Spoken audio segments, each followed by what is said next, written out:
Hari Om. Good morning, children. Wish you all a very happy day.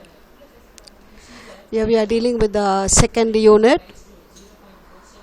We need plenty of positivity. That's what we had learned through the prose lesson. Odd imagination leads to chaos and confusion. We had seen what the author had done in the previous lesson. The night the ghost got in. He had his own imagination, and hearing a noise, he thought it must be his father, his brother, and then a burglar, and finally a ghost there, and it had all ended in a mess there. And this mess had dealt with a huge confusion there, till the grandfather shooting at a police guy. And similarly, here we have the Grumble family. Look at that, the Grumble family. We had seen the happy family, the noble family and whatnot, and this is a Grumble family, and here they always have something to be grumbled here. And this Lucy Maud Montgomery gives us a very clear picture of the neighborhood scenes here. Let's read and understand the poem here.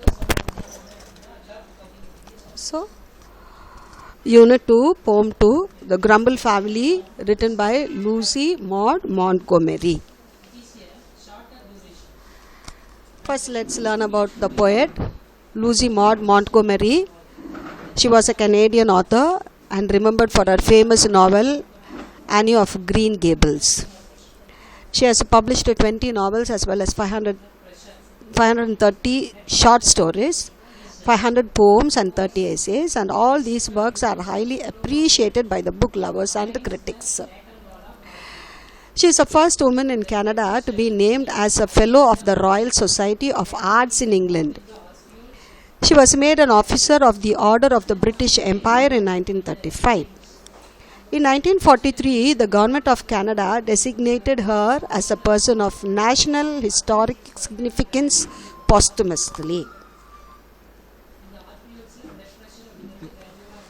Now let's come to this poem there. The Grumble family, the very name indicates that the family kept on grumbling over anything and everything. But on what all did they grumble? That's what is the content of the poem. There's a family nobody likes to meet. Nobody would like to meet that family, it seems. The very first line indicates that. They live, it is said, on Complaining Street. In the city of never are satisfied, the river of discontent beside. So you are talking about a family, and it is a Grumble family. Nobody likes to meet the Grumble family, and this Grumble family lived on Complaining Street, it seems. And where is this Complaining Street located? It is located in a city called Never Are Satisfied. And where is this city Never Are Satisfied? It is beside the river of discontent. They are not happy with what they have. Either they want more, or they want to grumble of their inconvenience or whatever it is. They are not satisfied.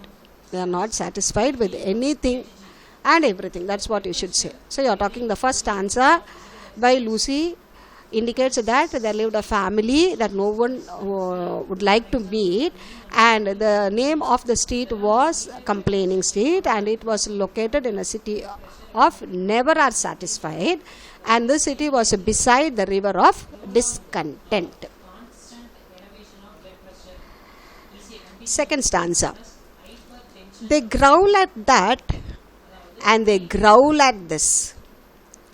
Whatever comes, there is something amiss. And whether their station be high or humble, they are all known by the name of grumble. What do you mean by the term growl, children? What do you mean by the term growl? Making a low guttural sound in the throat. They growl at that and they growl at this. Whatever comes, there is something amiss. They miss something. They say there is fault in this, there is fault in that. They lose this, they lose that. And they always had something missing there in whatever they did. They are talking about the position also, whether their station be high or humble. It talks about the position. Even if they are ranked high, if their cadre is high, or if they are poor, rich or poor, whatever it is, it's a status of the people, both financially as well as position wise. They are all known by the name of grumble. Whoever comes from that complaining state is a grumble person only. So they growl at that and they growl at this. Whatever comes, there is something amiss. And whether their station be high or humble, they are all known by the name of grumble. See, the very title indicates that they are not satisfied with anything. So if they are even highly qualified, or even if they are rich, they are coming from complaining state abdinaka, they belong to that grumble family. That is what the poet indicates to this. They growl at that and they growl at this. Whatever comes, there is something amiss. And whether their station be high or humble, they are all known by the name of grumble.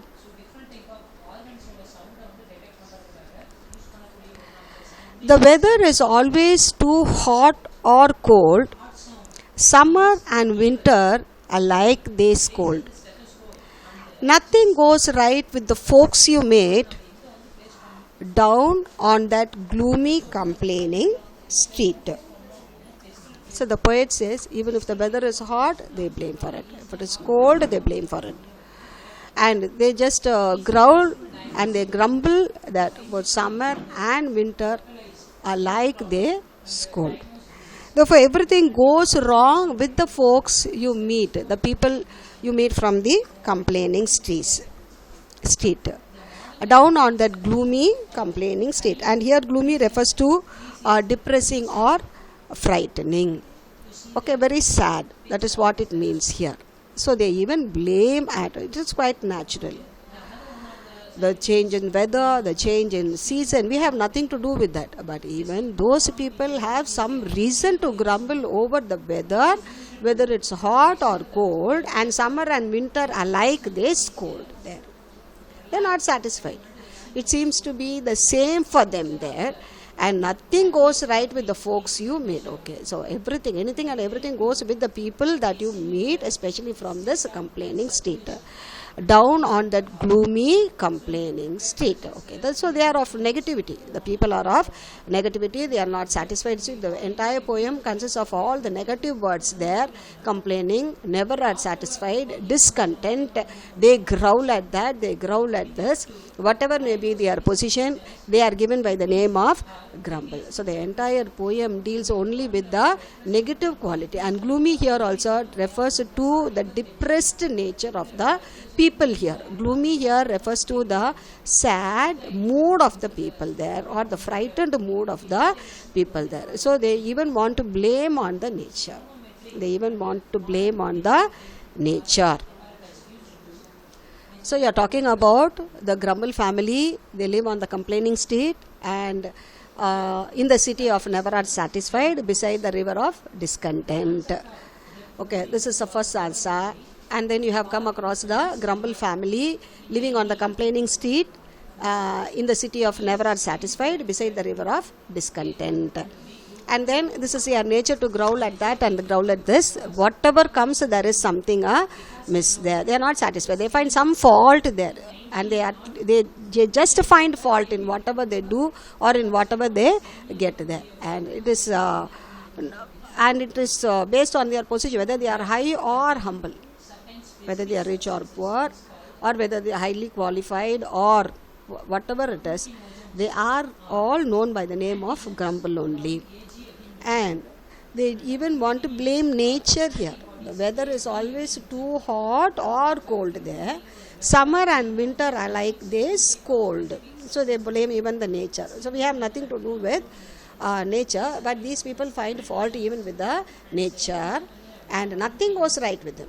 When the nature itself is being blamed, then what else? You'll have to understand. So nothing goes wrong because they are not satisfied. They are not contented with what they have.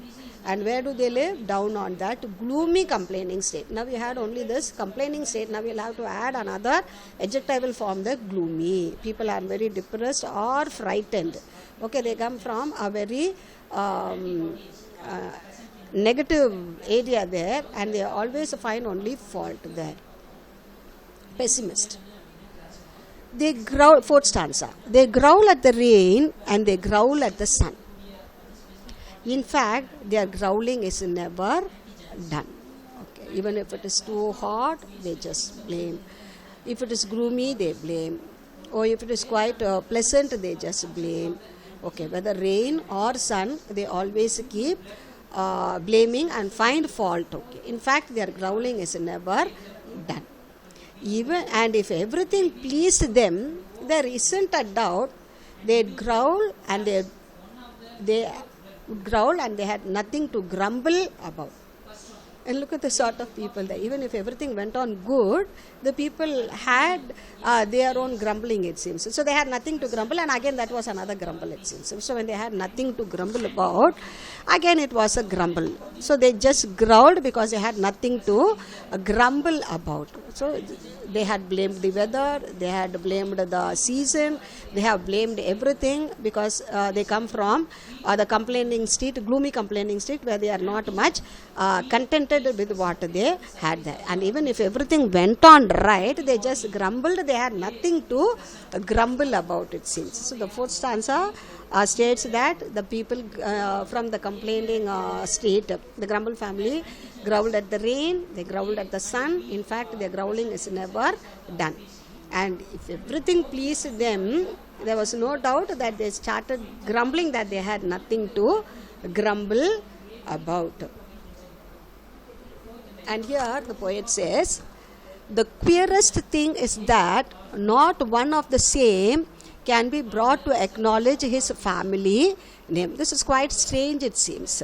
Yeah, the queerest thing is strange. He's talking about the strange quality of the people there, that not one of the same can be brought to acknowledge his family name.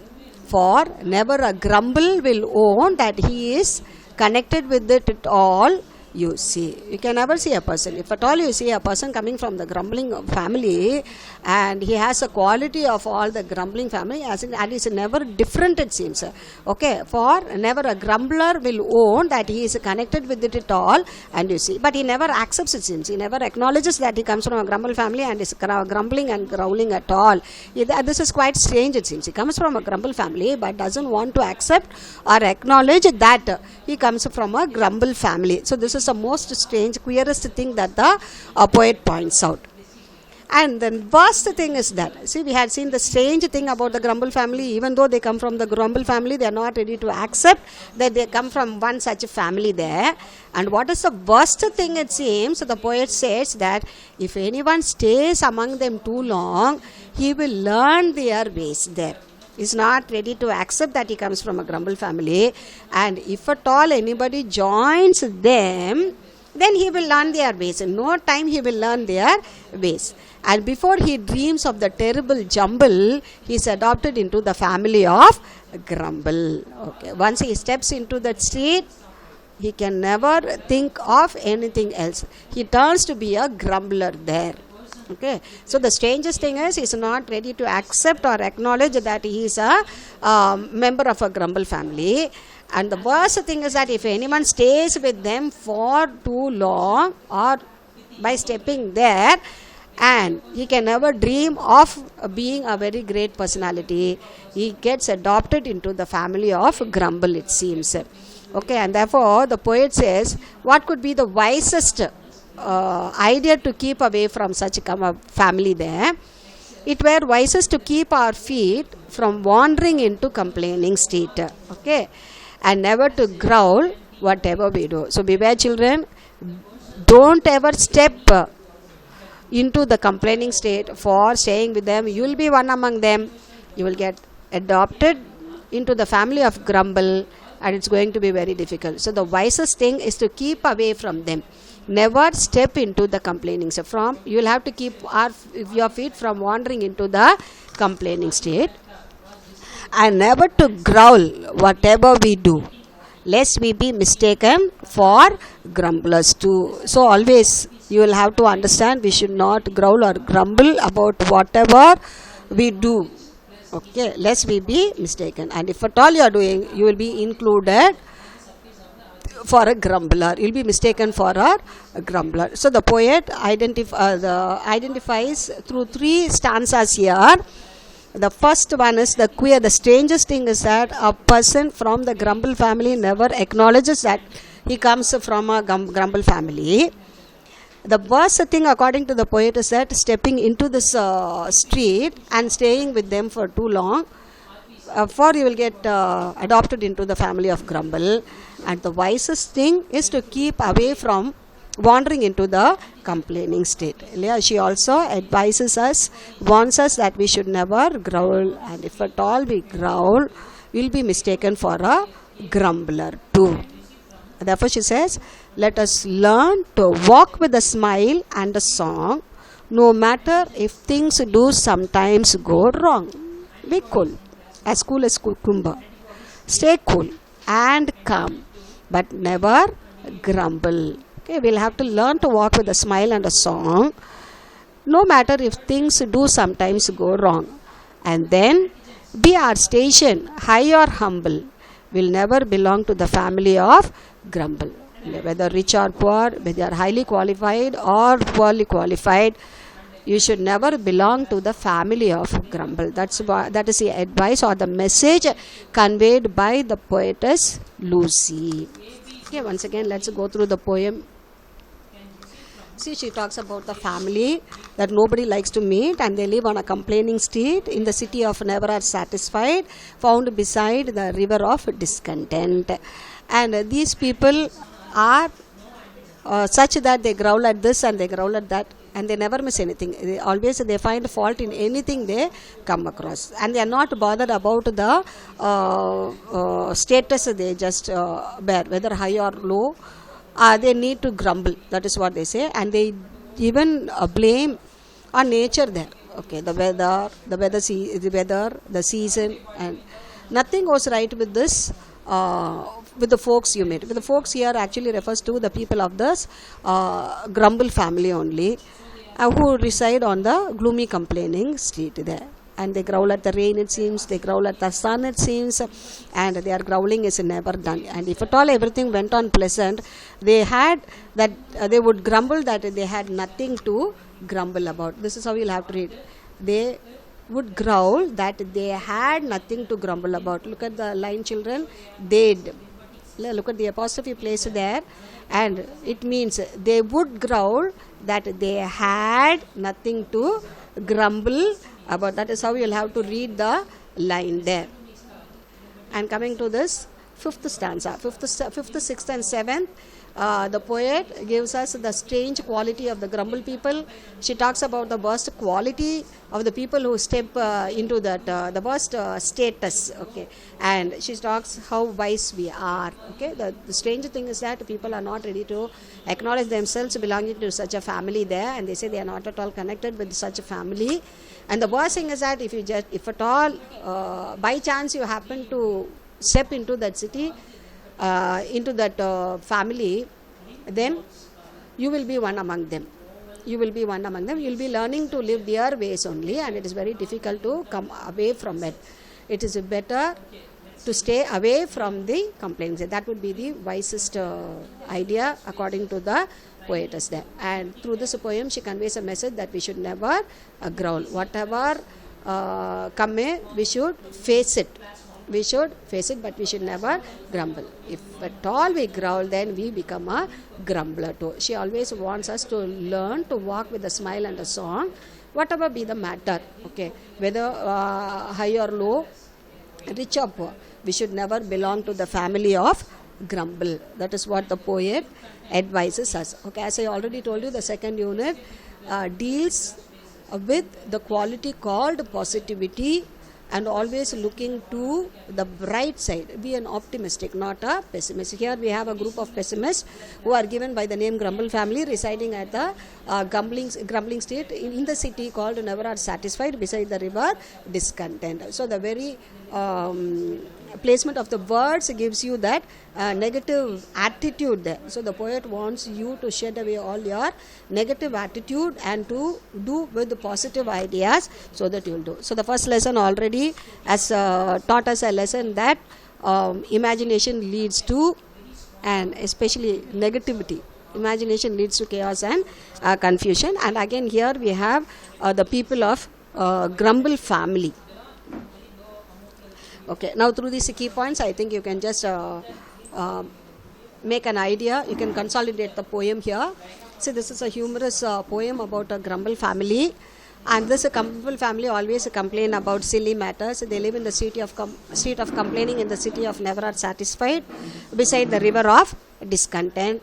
They always find wrong in everything and everywhere. That's what I told you. Even nature, they didn't leave even nature. The sun and the seasons, the rain, everything. They find fault in everything. And if at all they didn't have anything to find fault, they would grumble that they had nothing to grumble about, it seems. All of their comments are negative and critical. Their focus is only on the bad. Their first instinct is to find something to complain and murmur about people. Thus, we should learn to walk with a smile and a song. We should never be a complainer, but always try our best to be an optimist who sees the good in everything. Okay, I think you have learned a lesson there, and this would enable you to develop a new quality, your attitude.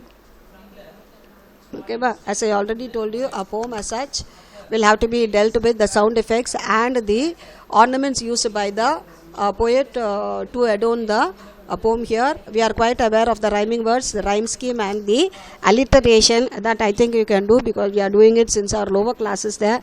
So I don't worry about that. But here you will have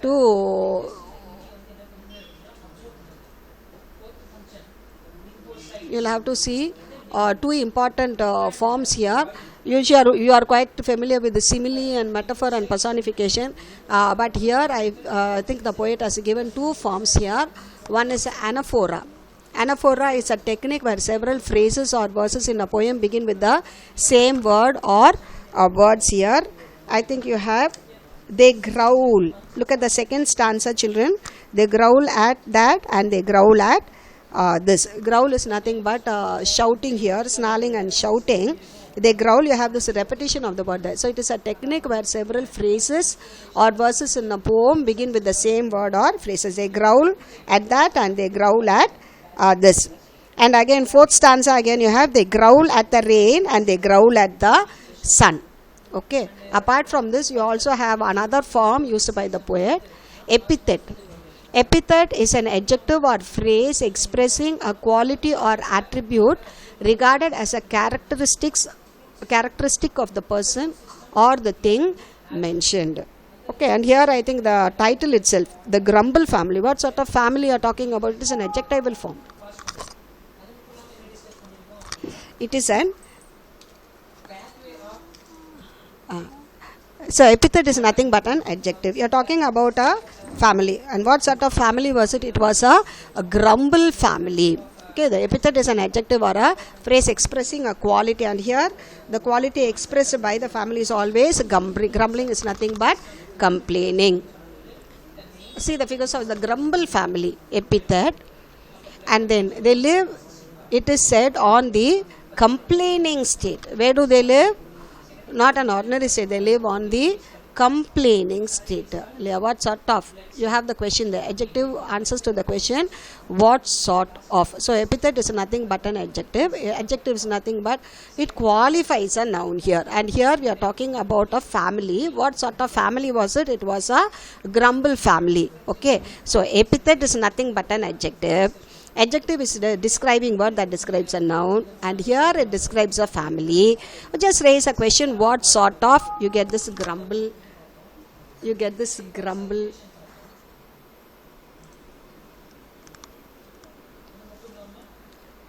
Okay, so this is what. And again, street. It's a complaining state there.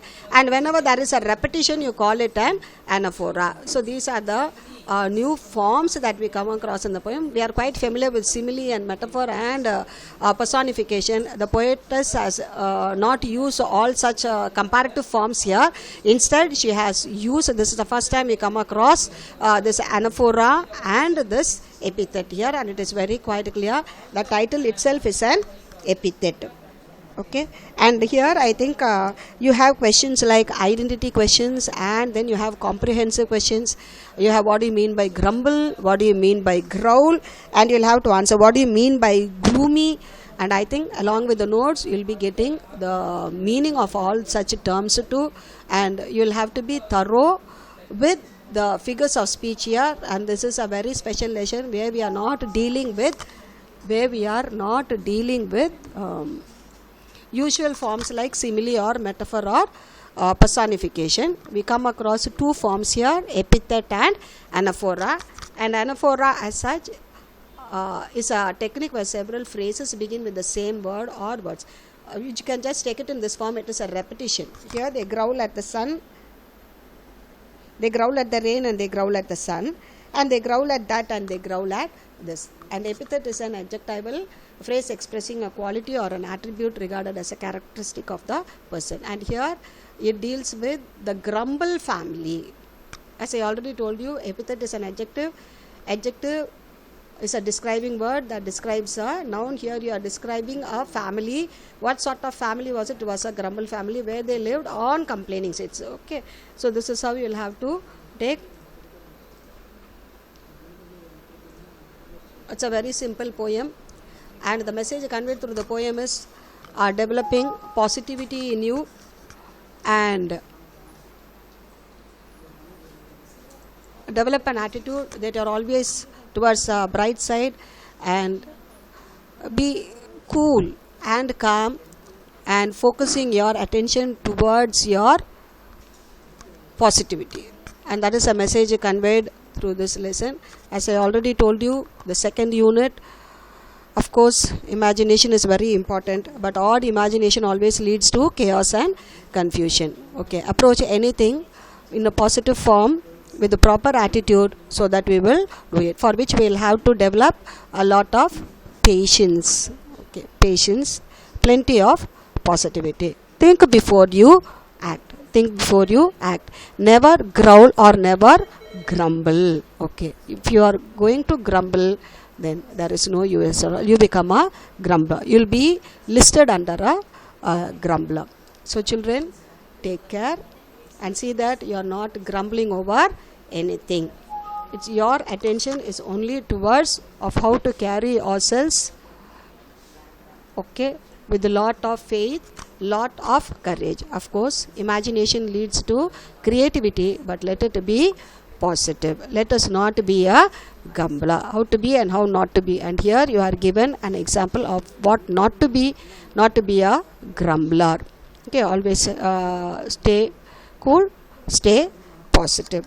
This is with regard to the poem that we have seen, and tomorrow I think we'll just deal with the supplementary zigzag. If possible, just read the lesson so that you will find it easy tomorrow.